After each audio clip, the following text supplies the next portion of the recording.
This is Walter, part 13, Triumph TR6 race car engine rebuild. Today we're going to talk about the pressure plate and the flywheel. I have the flywheel bolted in and the bolts to the crankshaft are wire tied.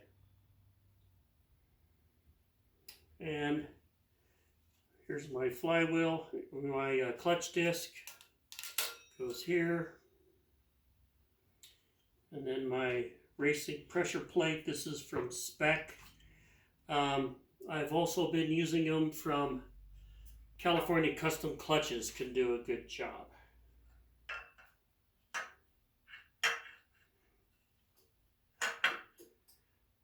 One thing I noticed on this flywheel is that the holes for the flywheel that are threaded for the 5/16 quartz grade 8 bolts are 1 3/8 inch deep, and yet this is the bolt that they give you with the flywheel. It's only 3/4 of an inch long.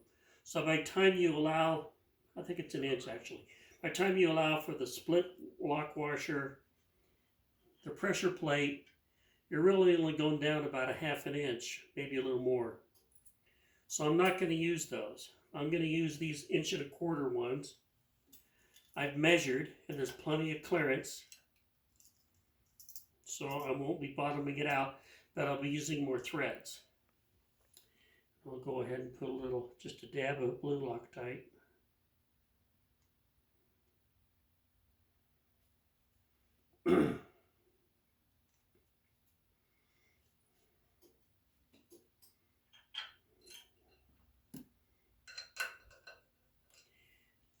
Start these. I'll be aligning the clutch disc here in just a minute. While I'm doing this, I thought I'd share kind of a fun race car story with me and my TR6. In March of 2016, in the first week of April, I went to California and I spent the first weekend racing at the Castor Cup at the Sonoma Raceway, Napa Valley. And I had a wonderful time. It was my first time at that particular track. And it's a nice track, about 2.8 miles long, quite a few corners. Had a lot of fun. There were 250 cars there, multi-million-dollar cars. There were 41 cars in my class. And I ran pretty well. And I ran well enough that they even let me race one class up in addition to my class. So I had a good weekend. One thing was I'm aligning the clutch disc here. On Saturday, during the qualifying race, which is just before lunch, went for about 30 minutes, I felt something go loose in the back of my race car. So as soon as I got back to the pit, checked up the back of the car, and I was looking around, and it turns out that the differential of my car is mounted on polyurethane solid mounting bushings.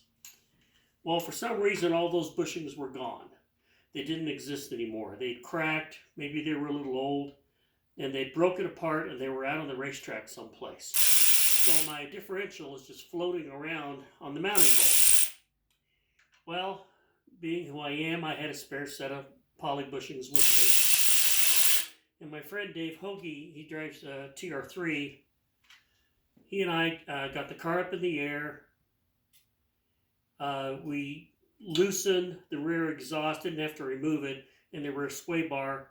We took the bolts and the washers off from the differential mounting brackets, and we just held it, dropped it down, and we're able to get new poly bushings in place. And everything installed, put back together, and I made the feature race yet that afternoon. So everything was good.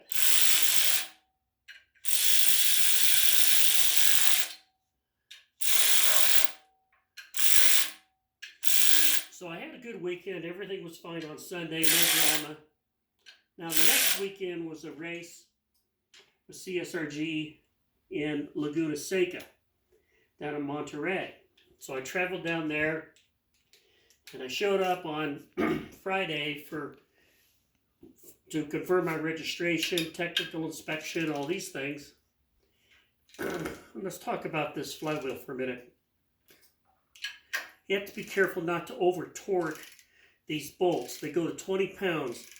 And surprisingly, it's easy to over torque them and twist the head off. And then you have to use an easy out. I don't know why they call them easy out, because they're not easy, to get the stud out of the aluminum block. And we don't want to do that. So I have a small torque wrench and I've dialed it into 20 pounds. Anyway, back to Laguna Seca.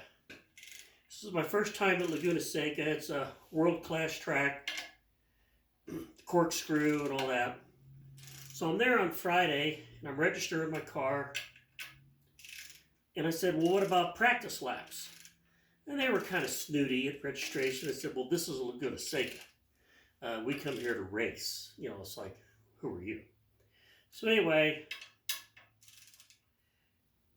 Saturday for a practice race, Dave Hoagie was there again. And of the 41 cars that started off at Sonoma, it was a 2-weekend event. There were 26 left in racing condition for Laguna Seca. Dave showed me around the track, and it was pretty easy to pick up the track. And I was up in the top 5 or 6 cars for the qualifying race on Saturday, and that was fine. The Corkscrew is pretty interesting. It's at the end of this uphill straightaway. You're winding out in 3rd gear, or you're kind of mid-range in 4th gear, take your pick. You get to the crest, and you have to hit the brakes. You drop the 2nd gear. You turn 90 degrees to the left, and the track drops away about 80 feet. It drops over the course of about 200 feet, 250 feet forward. You cannot see the track. Now, you're not airborne, but you kind of feel like you're airborne. And at the bottom of the track, there's a 90-degree right-hander, which is off camber. So it was a pretty interesting thing to learn. Well, the interesting thing was that on Sunday, it was pouring rain. Not just a little, it was really raining hard. But the forecast was that the rain would stop during the lunch hour, and the feature race in the afternoon would only be overcast, not raining. Well, I had a full set of Hoosier full wet tires that I put on, and of the 26 cars, only 6 of us went out to qualify Sunday morning. The fast cars and the fast drivers did not go out. They figured, what's the point if it's not going to be wet in the afternoon? They'll save their cars and all that stuff. Well, we tippy-toed around. By the end of qualifying, I think I was the only car left on the track. But I learned every break point, every apex in the full wet, and that was good. Well, come the feature race, so I had the pole position because I had the checkered flag for qualifying. Well, the afternoon, the rain did not stop. It was still raining just as hard as it was in the morning. For the feature race, I had the pole position of 26 cars. The green flag dropped. I was off like a rocket. I knew every break point, every apex of the full wet. By the 2nd lap, there were no cars in my mirrors. Water streaming across the track. The race went on and on and on. I ended up lapping some cars. And I ended up winning the 40-minute race by about 400 yards from ahead of the 2nd place car. So I ended up getting the pole position. I led every lap. I had the fastest lap, and I won the race by 400 yards at Laguna Seca. So that was kind of my swan song. And that was kind of my one of my favorite races that I've ever done in my Triumph TR6 race car. Okay, so the pressure plate is installed, torqued to 20 pounds, and this is pretty much ready to go. That finishes part 13 for the Triumph TR6 race car engine rebuild.